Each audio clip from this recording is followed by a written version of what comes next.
28వ తారీఖున అసెంబ్లీ సమావేశం పెట్టి ఈ అమరావతికి సంబంధించి గెజిట్ నోటిఫికేషన్ ముందుకు తీసుకెళ్లే విధంగా చంద్రబాబు నాయుడు ప్రయత్నిస్తున్నాడనే ఒక వార్త అయితే ప్రస్తుతం హల్చల్ చేస్తూ ఉంది సోషల్ మీడియా అంతా కూడా. ఎలా అనిపిస్తుంది అసలు ఇదంతా జరిగితే ఎలా ఉండబోతుంది అంటారు?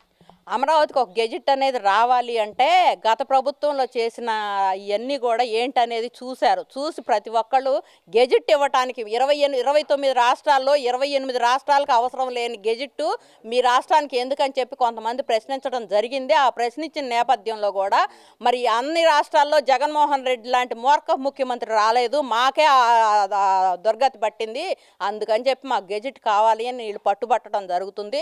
మరి మార్చి లోపే అని చెప్పేసి మాకు గెజిట్ తీసుకొస్తామని చెప్పేసి హామీ ఇవ్వడం అయితే జరిగింది ఈ ముఖ్యమంత్రి గారు.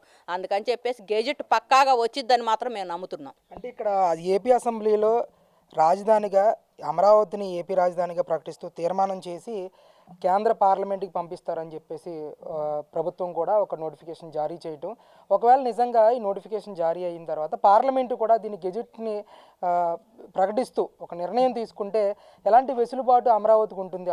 అసలు దీనివల్ల ఎంతవరకు ఉపయోగం ఉంటుందంటారు అమరావతిగా? మేము రాజధానికి భూములు ఇచ్చిన మేమనేది ముందుగా హర్షం వ్యక్తం చేస్తూ ఉంటాయి. ఎందుకంటే ఇక్కడ ఏదైనా సరే మార్చడానికి అవకాశం లేకుండా చేయాలి అని చెప్పేసి మరి మేము అనుకుంటాం జరుగుతుంది. మేము చాలా సంతోషపడతాం. అట్లానే మరి రాష్ట్ర వ్యాప్తంగా కూడా ఏదైనా పెట్టుబడులు పెడడానికి అమరావతిలో పెట్టుబడులు పెట్టాలన్నా, ఆంధ్రప్రదేశ్లో పెట్టుబడులు పెట్టాలన్నా ఒక హామీ అయితే ఉంటుంది. అందుకని చెప్పేసి ముందు దానికి గెజిట్ కోసం ట్రై చేయాలని చెప్పేసి ఈ ప్రభుత్వం ట్రై చేసింది, వస్తుంది, 100% వస్తుంది నమ్మకంతో మేము చెబుతున్నాం.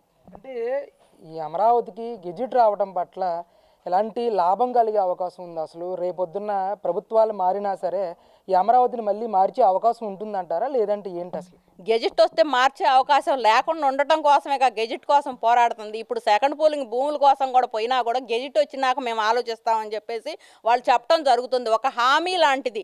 ఏదైనా రాజధానిలో ఒక పెట్టుబడి పెడటానికైనా, లేకపోతే రాష్ట్రానికి ఏదైనా అవసరమైన రాజధానిలో ఏదైనా అవసరమైన వాళ్ళు భూములు ఇవ్వటానికైనా ఒక హామీ లాంటిది ఏంటంటే గెజిట్. ఆ నమ్మకంతో ప్రజలు ఆ నమ్మకంతో ఉండారు అని చెప్పి అందుకోసం ఆ గెజిట్ కోసం ఈ ప్రభుత్వం ట్రై చేసింది, చేస్తుంది.